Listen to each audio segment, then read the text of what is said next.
Ma'am, 2.5 ang kinocompute natin. Kung nakaka-100 container ka sa isang araw, that's 250 pesos. The bigger the machine, the better. Pero whatever you buy, we highly respect.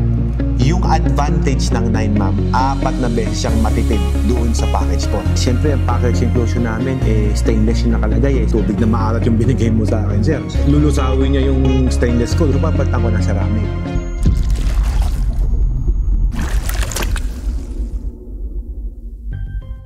Paano niyo po naisipang magnegosyo ng water station? Budget po. Yung... lang sa... Sino ang magninegosyo, sir? Si ma'am. Sa kuya po niyo po ilalagay. Bakit po package 4 ang binili niyo? Sir, limited time pa. Gusto sana namin, sir, pag mag-upgrade sana. Sige, I'll give it time. Mag-isip pa kayo. Gawin yung package 5. For the meantime, ganito gawin niyo. May I suggest? Sige, you get the contract for package 4 since you already settled. Habang nag-iisip-isip pa kayo, dahil ginagawa pa yung building, di ba? You still have time. Malay mo, biglang nakatipid kayo sa building. Alam mo yan, biglang pumasok yung budget. Kaya pala, dahil yung building natapos nang nakasave kayo. Isipin nyo kung pwede nyo i-upgrade ng package 5. Just call us ahead of time para at least meron kaming chance na i-upgrade pa siya. Kasi ma'am, ganito yan. Pag na-release namin yung unit dito, package 4 na yan di ba? Single membrane. Siyempre, whatever you order, yun na yun. Ngayon, i-upgrade namin. Siyempre, pag i-upgrade po namin, magre-repipe kami, another costing. Siyempre, hindi tayo nakakasave pagka ganun. Para makasave po kayo, the best thing to do is advise nyo kami. Kasi tignan mo yung difference, magkano 30,000. Tapos, naka-double panel, naka-double membrane. Kumbaga, ang laki ng difference It's just twice na mas matipid yan sa 4. To give you an idea, ma'am, ganito para mas maintindihan mo. For example, ang puhunan mo sa package 4 is 5 pesos, yung laman. Pag package 5 ka, 250 na lang. Computein mo kung ilang 250 pesos ang save mo every container. Kung nakaka-100 container ka, ma'am, yung 250, magkano na yun? That's 250 pesos. Saving mo yon every day of your operation. So, pag kinumpute niyo yan, ma'am, for example, kaya si ate, ko kasi sabi, bakit higher package? Hindi. You have to explain ano ba yung difference niyan. Do not push them na, don't have. Yun yung kaya ng budget Ma'am, 2.5 ang kinukompute natin. Kung nakaka-100 container ka sa isang araw, that's 250 pesos.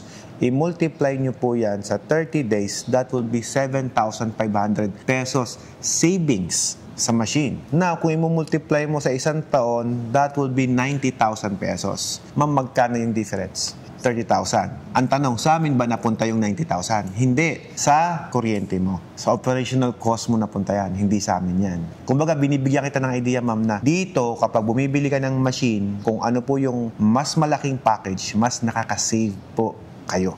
Hindi ko mo, ito, mahal kasi ng package. Hindi yon. Kaya po siya mahal kasi po, mayroon po siyang advantage. At sa operation ng water station, the more na nakakasave po kayo sa laman, yung mismong produkto, mas malaki ang kinikita ng mga operator. Kaya napansin nyo, ma'am, bakit may nagbibenta dyan sa labas? 15 pesos ang tubig. Hindi ba nababankrupt yun? Hindi. Ilang taon na? 5 taon na yung mga tubigan dyan. Hindi naman nababankrupt. Yung mga kliyente ko, kahit 15 pesos benta yung tubig, hindi nababankrupt. Bakit? Kasi nga yung machine efficient, malaki. Sabihin mo na ang puhunan na piso sa isang container, yung package 9, piso puhunan. Kumikita pa rin siya. Kaya sabihin mo, lagay mo yung costing, manpower, lahat, ilagay mo na. May 10 pisos na lang siya malinis, ma'am. O kahit 15 pesos kumikita. So, ganito yan. Hindi ko mo sabihin natin na, ito, maliit yung package kasi na binili. Hindi. Sabi, baguhan pa lang kasi. Nag-start pa lang kami. Nag-iisip pa kami kung ano yung package na maganda Ang magandang package, yung high-end. Yun na yun. Walang bola, ma'am. Ang pinakamagandang package, syempre, yung pinakamahal.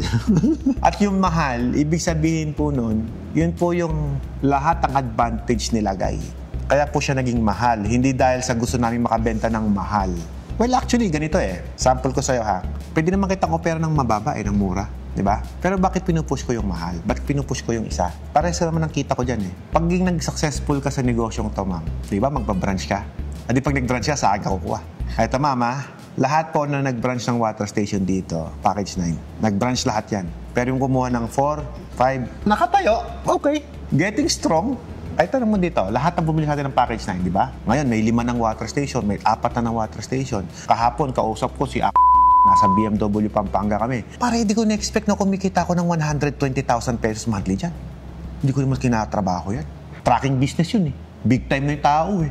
Pero sabi niya, oo nga pare, tamang tauhan lang. Tamang tauhan, tamang alaga sa tauhan. Kumikita siya ng 120. Package na yun. O ngayon, ma'am, ganito. Kung numineto ka ng 120,000 per month, hindi ka ba mag-branch? Hindi kita sinesales talk, ma'am. Yung kinukwento ko sa'yo, real story to ng kliyente ko. Eh ngayon, ma'am, pa-ride-ride na lang siya, naka-BMW na rin siya. Oh, di ba? Dalawa kliyente ko eh. Meron na nga silang grupo, puro kliyente ko. Mga motorista, ma'am, may water station lahat. Lahat kliyente ko eh. Mga magbabarkada to. Hindi kita binibiro, ma'am. Kumbaga ito, ngayon, nagli-loop sila. Punta sila ng Visayas, Mindanao ngayon. Nag-ride sila doon, ma'am. They have freedom. They have plenty of time na gawin yon. Sabi niya, boss, eto nga lang water station ko eh. Pang-sustain ko na sa allowance ng anak ko eh. Okay na eh. Hindi na ako nag-iintindi ng sustain ko sa anak ko eh. Not to mention na, ma'am, still managing his own trucking business. Hindi to, mag-resign na ako kasi magtayo ako negosyo. Hindi. Hindi naman kasi bantayan, ma'am eh. Nakawan ka ng isang container na laman, ma'am, hindi ka nalugi sa piso. Ang totoo niyan, ma'am, yung iniinom yung tubig ngayon yan, iniinom yung tubig ngayon, wala namang value na yan eh. Bakit ka mo? Piso yung isang container, puhunan. Ilan nang nagagawang ganyan sa isang container? 20. Magkano laman? May value ba, sir? Wala, di ba? O, ikaw nagsabi niyan. Di ba? Yung iniinom nyo. Pero pag binenta mo yan, magkano? 10 pesos, pares. Eh, malamig. 20. At least alam nyo lang, yung bote na lang ang binayaran ko dyan eh. Magkano bote? 350. Lagyan mo laman. Sabihin mo na, may tauhan ako, nagsasara niyan. 4 pesos lang yan, boss. Pag binili mo sa mall, magkano? 20. O magkano? Tinubo ko sana. Sabihin mo, malinis sa 15 pesos, isang ganyan. Eh sa isang araw, na 1,000 ko, boss. Papayat yon.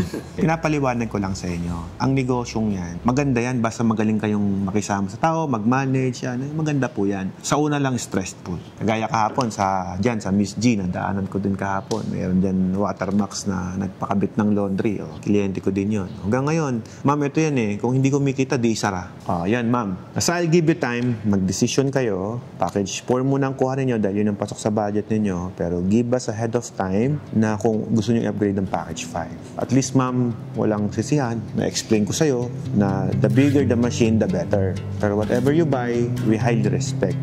Kunwari sir, nagpa-reserve ako. Mga ilang weeks pa po. Bigyan mo kami 2 weeks. Kasi papaayos pa po sana yung place. Pag nag-down kaya? Start na po agad yung paggawa ng makina mo. Yes. Maganda yan. Mag-down kayo, tapos tumatakbo na yung araw na gagawin na namin siya. Paano pala yung mga papers na? Saka na, pag na-install na namin, huwag muna kayong maglakad ng mga papers, ma'am, kasi wala naman kayong mapaprocess kung wala kayong machine. Commonly, ganyan, ma'am eh. Hindi pa nga po na-start yung water station, ma'am, naglalakad na ng papers. Sir, papalik-balik ka kami sa munisipyo, sir eh.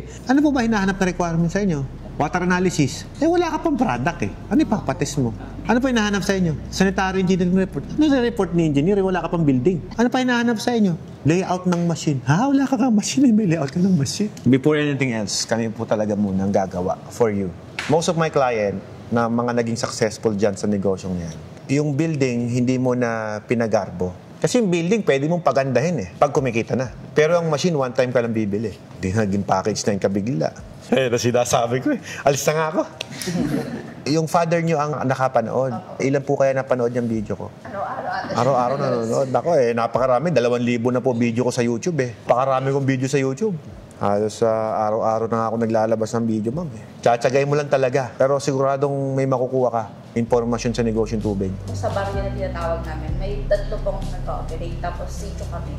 Parang kami pa lang. Kayo na. Patayo na kayo.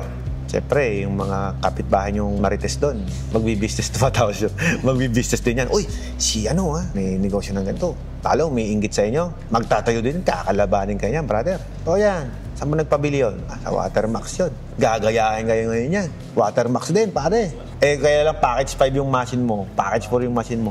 Bumili ng package 9, yari ka, sinagasahan ka na, pare. That business is a good business. Kaya samantalahin nyo na kayo na yung una. Ang totoo niyan, hindi lang naman kayo yung nag-iisip na magtayo doon.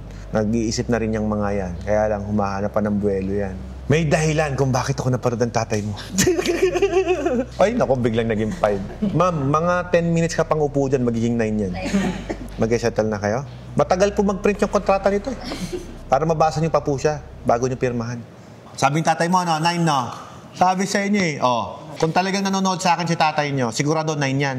Ma'am, i-explain ko naman ngayon sa'yo kung ano yung advantage ng 9. Yung advantage ng 9, ma'am, 4 na beses siyang matipid doon sa package 4. 4 times na mas efficient. Pagkatapos, ma'am, eto yan. Yung package 4 mo manual. Yung package 9 fully automatic. Parang robot po yan. Pag marumi, nag-automatic cleaning yan. Wala ka nang iintindihin na magabago lasa ng tubig mo. Wala kang iintindihin sa quality. Ibig sabihin, ma'am, kaya po siya mahal kasi po, nagsiself-cleaning yan. Ganun kaganda yan. Ngayon, ang iintindihin mo na lang, ma'am, sir, magbenta ng tubig. Kasi ma'am, ganito yan. Bago ka pa lang sa negosyong tubig, tama? Kayo ngayong una eh. Ngayon, bago ka pa lang, tapos pati maintenance, iniintindi mo pa. Management nga, hindi ka pa marunong yung pang-maintenance. O di sumakit na ulo mo, boss. So, anong mas magandang gawin? Tanggalin mo yung stress mo. Everyday, backwash mo yan. Abalan nyo pa yan. Marami ang nagtayo ng tubigan. Sinasabi, yes, nakaka-stress. Kasi nga, yung machine mo, gawa ngayon, bukas sira kaya i-offer ko sa'yo magandang klase. Sabi nga nila, hindi mo daw kailangan maging magaling na salesman. Just tell the truth. Hindi ko kayo bubulahin Yun ang totoo talaga niyan. Okay? Thank you very much. Gawin mo na yung kontrata, package 9. Kapag kumikita na yung negosyo nyo, ma'am, pa-install ka sa akin ng solar. Kahit magpamudbud na kayo ng tubig doon, magpamigay na kayo, libre na yung tubig ninyo. Wala na kayong binagastos, wala nang puhunan. Pag lumakas na yung business nyo, tayo ka na ng yeluhan, ma'am. May yeluhan din ako. Tabihan nyo ng planta ng yelo. Diba, sir, ang tubig, pag lumalamig, nagmamahal. Tama nga naman si sir. Hindi parang pag-ibig yan. Pag lumalamig, nawawala. Ang tubig, pag lumalamig, nagmamahal, sumasarap. Diba, sir, no? Pero ang pag-ibig, pag nalamig, Nawala na. nawala. Yung kataon po, yung Ano yan, sir? required area po dito. Same lang, sir. Compact design naman yan, sir. Bibigay ko sa lahat, sir. Pamagala. May training ka, basic management, troubleshooting, maintenance. Parang nag-franchise. Iyan lang binayaran mo. Sa iba, pagka nag-franchise ka, boss, naku po, kinuo. Payat yan. Yung binayaran mo machine sa akin, pangalan pa lang nila yan. Business name pa lang nagagamitin mo. Kakasabi ko lang, mga 10 minutes ka pang upo dyan, magiging 9 yan Sabi mo kasi, kayo pa lang ang tubigan doon. Di ba? Kasi pag kayo lang ang tubigan doon, nakitang malakas ang business mo, ma'am. Mga kapitbahay nyo, anong isipin nun? Sabihin nun, malakas yung business Bigayain ko nga. Tama. Kasi malakas Di bago pa sila makagaya, ma'am, kalabanin mo na yung sarili mo. Magtayo ka ng isa pa. 3 kayo, 3 sisters kayo, di ba? O di hanggang 3, ma'am. Kayong 3, magkompetensyahan kayo doon. Kunyari lang yon, kompetensya, pero magkakapatid kayo Para yung ibang, alam mo yan, maging negosyo, hindi na nila pasukin yun.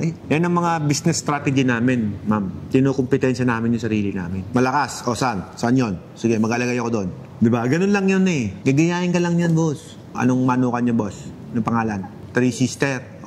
Tubigan manok. Ano yung pambara ka na, ipanula ka pa.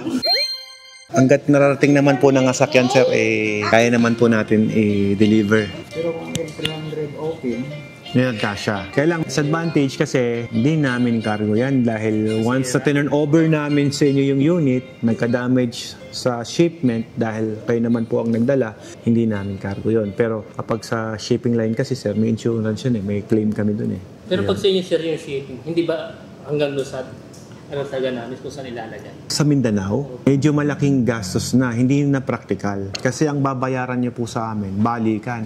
kayo pong naghahatid sa pier. Pwede pong kami ang maghatid. Sa pier, ano? Yes. Pier po ng Manila po. Pier to pier pwede. Mas mura yun. Pero babayad pa kami doon papuntang pier ng Manila. May bayad ba yan? 5,000. 5K lang, sir. 5K lang yung...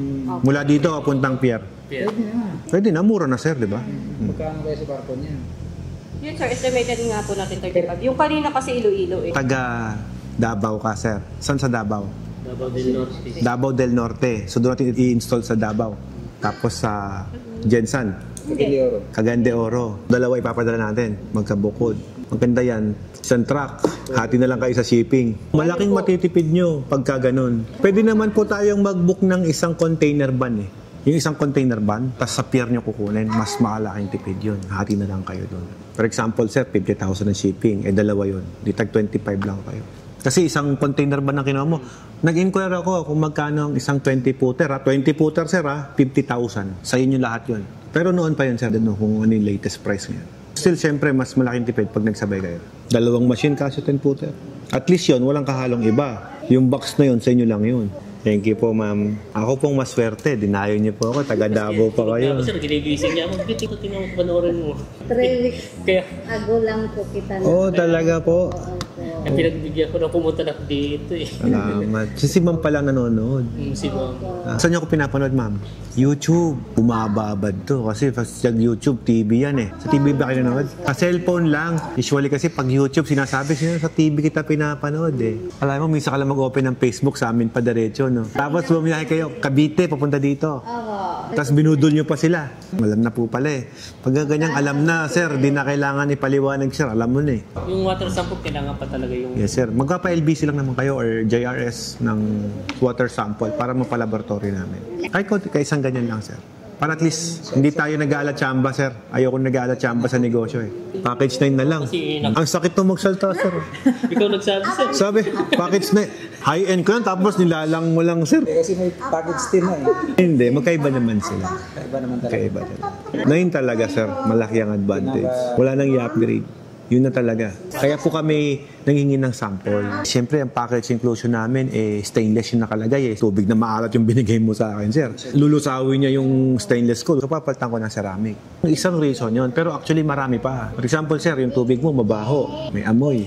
So, lalagyan kita ng mga karbo para mawala yung amoy. Kunyari, tubig mo, sir, hard water. Magaspang inumin. So, lagyan kita ng maraming water softener para lumambot siya. May mga ginagawa akong calibration, improvise, na... May kanya-kanya siyang kung ano alisin mo. Yun ilalagay mo. Tama. Naintindihan ni sir yung gusto kong mangyari. Para at least, in the long run, sir, sino ba magbe-benefit? Kayo din. For example, medyo mas mahal yung piyesang ikakabit ko, hindi naman ako manghihingi ng dagdag sa inyo. Kahit pares kayong taga Mindanao, sir, iba po yung water source nyo, magkaiba po. Minsan nga, sir, dyan lang sa ibang bayo, lumalim ka lang ng konti, mababaw ng konti yung deep well, nag-iiba po siya eh. Kung may budget pa kayo, sir, pampa-deep well, maganda. of course, mas maganda yon. Hindi ko lang alam, sir, kung magkano yung presyo pa deep well. Yun lang. Hindi ako taga doon. Tsaka minsan, sir, kapag alam nilang mabato yung lugar, tinataasan talaga nila yung labor nila. Kasi mabato eh, bubutasin mo yung bato. Alam niyo yung mga gumagawa ng bukid, yung nagsasaka, pag bumutas yan, mga 2-3 tubo lang. 2 tubo, 1 tubo, mayroon na. Okay na yun. Maganda yung machine mo, sir eh. Hindi ako worry. 9 kasi, sir, kahit yung tubig ni brackish, nakakaya niyang mainom eh. Kumbaga, ganun kaganda yung system na binibili mo, sir. Kung package 10 po yan, kahit dagat na po ilagay mo dyan, kaya pong filterin po ng package 10 ko yan. Watermax kayo. Yes, sir. Pwede ba yan ang ilalagay na rin? Powered by Watermax. Sa DTI, sir, ano po yun? May kasamang DTI na pangalan niyo po yun. Cagayan Water Refilling Station, powered by Watermax. Pag kasi ganon, wala kayong bayaran sa aking royalty, walang babayaran. You're free to use my brand name, pero I'm letting you to have your own brand. Para pati yung brand nyo makilala din. Actually, pwede ko ngang sabihin na, hindi, dapat Watermax kasi machine yung gamit nyo. Actually, kung opportunista ako, sir, siyempre, gagrab ko yan na Watermax. Siyempre, mapopromote din ako, sir. Kaya lang, sir, gusto ko long term tayo. May sarili kaming pangalan. Kung mag-branch ka man, sa akin pa din, may mukha akong iharap sa'yo. Sir, kasi kapag nagpa-franchise ako, ang mangyayari, sir, magbabayad ka sa akin ng royalty fee. Babayaran nyo kasi yun eh. Isipin mo, wala akong ginagawa, sir. Expenses na yun. Oo, yayaman ako ng gusto, sir. Pero thank you kung ganun po. Gusto nyo bigyan. Di ba? Sample, 7,000 per month. Multiply into 3 years contract. Magkano yun? 300 something plus, di ba? O, sir, di isang machine na yun. Isang branch mo na ulit yun, sir. Isang taon pa lang. 6 months pa lang yung iba. Nagbabranch na yun. Maganda. Maganda po yan. Hindi naman po tatangkilikan ng tao pag pangit, sir. 7 years, top 1 po kayo, sir. Yes. Mag-8 na po. Sarap ng tubig, sir. Ay, thank you po. Sarap talaga eh. Alam niyo po bang maalat yung water supply niyan? Iniinom mo ngayon, tubig alat yan. Pangasinan po kasi maalat ang tubig dito. Ang pangit po ng water source namin, to be honest. Ngayon, sir, para mapaayos ko yung tubig, kailangan ko ng magandang system. Kung nasarapan po kayo sa tubig na iniinom nyo ngayon, salamat po. Isabihin, working yung machine namin, ma'am. 315,000 gross monthly. Pag franchise po kasi, hindi ka makapagabaan ng presyo. So kung ano yung presyo na bili ko sa'yo, yun yung susundin mo. Yung gastusin sa filter. Yung 1-year maintenance mo ay 15,000. Yung asin natin, sir, solar salt, o kaya yung mga asin na mga basing bubuo. Hello, Katonying, si ate andito. Meron po tayong actual training sa machine na binili mo, sir. Troubleshooting, basic maintenance, lahat po ituturo sa inyo.